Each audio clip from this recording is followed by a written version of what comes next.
Passo la paraula amb en Ramon perquè breument ens expliqui una miqueta la política o el que vol promocionar l'Ajuntament.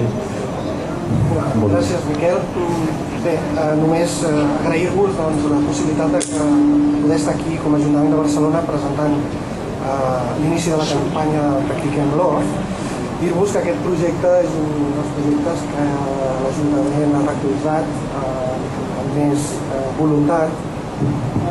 voluntat dins del que nosaltres, la línia de projectes de sensibilització o educació pel desenvolupament. És a dir, són aquells projectes que es duen a terme a la ciutat de Barcelona i que tenen com a objectiu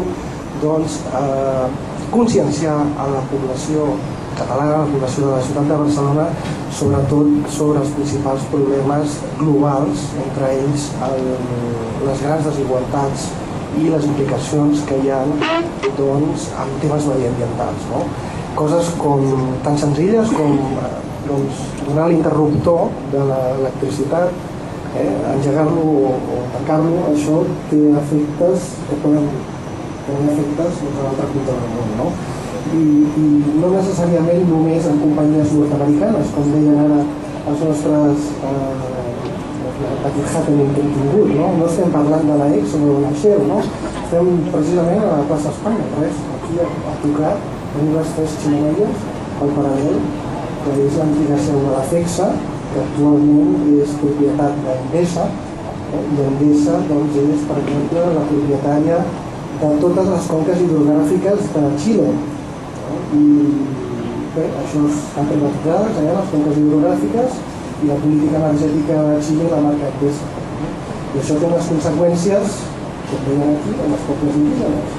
La construcció sistemàtica de les conques hidrogràfiques de Xile té unes conseqüències en la població, els mapuches, etc., que són absolutament, diguem-ne, expulsats de les seves llars. És a dir, que aquest off de l'interruptor té conseqüències no de les grans empreses nord-americanes, sinó d'empreses espanyoles, i crec que és molt important explicar les implicacions de coses que tenim aquí al costat, què vol dir la FECSA, què vol dir Endesa, i en aquest sentit felicitar-vos per aquesta campanya. Dir-vos també que la relació de l'Ajuntament de Barcelona amb Mitjans Sense Fronteres és una llarga relació, que l'Ajuntament, a part dels projectes d'educació pel desenvolupament que fem aquí adreçats al públic de Barcelona, també tenim projectes conjunts de cooperació amb molts països.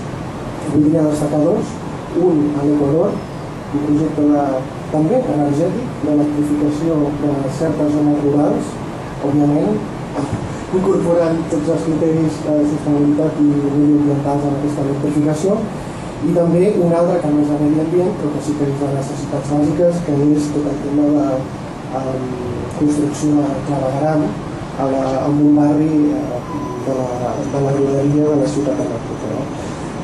Només dir-vos que l'Ajuntament de Barcelona està ingeniós fent tota la feina que esteu a terme i que esperem poder seguir col·laborant en els propers anys.